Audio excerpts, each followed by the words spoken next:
I think overall where Bitcoin is in the cryptocurrency space in general right now has faced a ton of headwinds, throughout this year, right?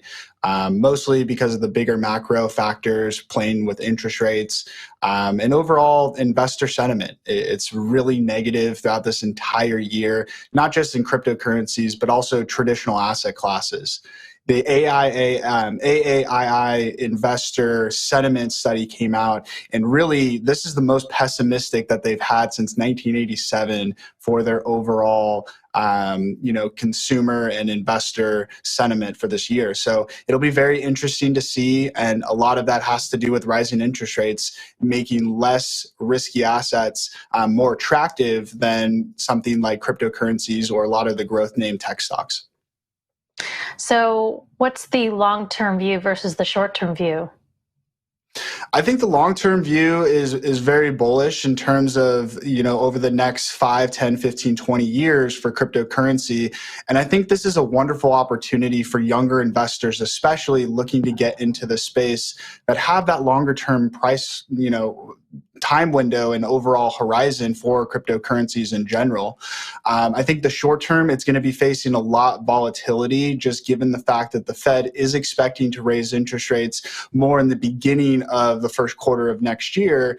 And obviously with all the news headlines coming out about cryptocurrency exchanges, including FTX and Sam Bankman-Fried, it creates a lot of challenges. So until those interest rates are paused by the Fed and a lot of those news articles become better, I think that more importantly, we could see some upward momentum heading into the end of next year. Have we seen a bottom in Bitcoin, or is there still contagion left to be shaken out? I think that's the big question, right? It really comes down to the Federal Reserve and how soon are they going to pause or even start cutting rates. That's going to be the real indication of where crypto, specifically Bitcoin, moves kind of in the shorter term.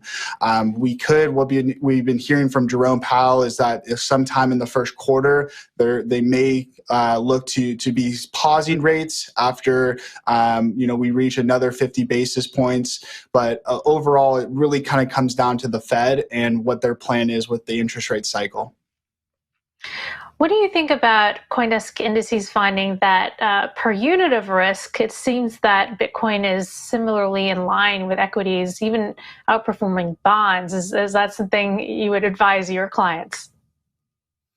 Yeah, it's been a challenging year for crypto in general. I think with rising interest rates right now for investors, the risk versus reward ratio is just really not in favor for Bitcoin, because investors can go out and buy US treasuries where, you can earn 4%, really in the short term, no risk. And that really is in alignment with where interest rates are at.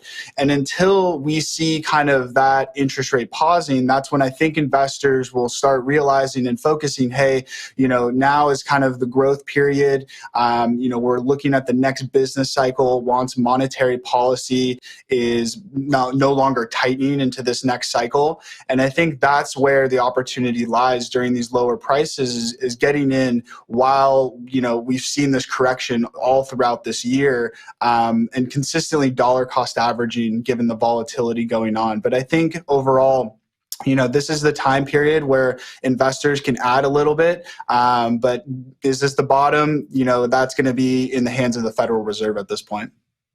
What's your price target for Bitcoin in the coming months?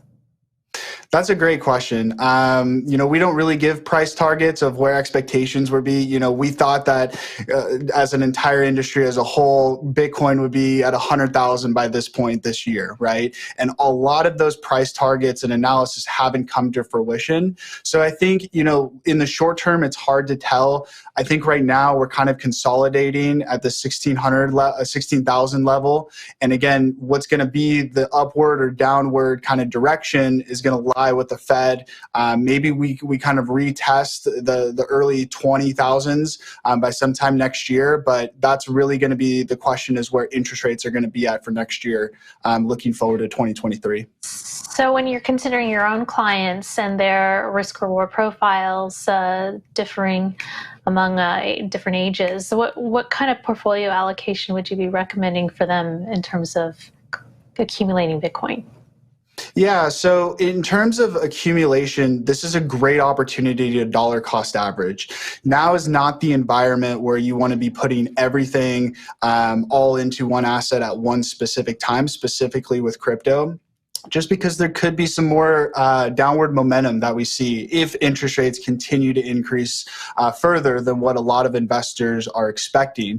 So these are the times, especially for younger investors, to dollar cost average, add on a systematic monthly, quarterly basis, annual basis, to start adding a position slowly. And that way, you know, as thinking out 20 years from now, this is going to be a great buying opportunity, you know, just like we saw in previous corrections within cryptocurrencies as an entire industry. All right, Kyle, we'll wrap it there. Thanks so much. That was Gerber Kawasaki investment advisor, Kyle Clark.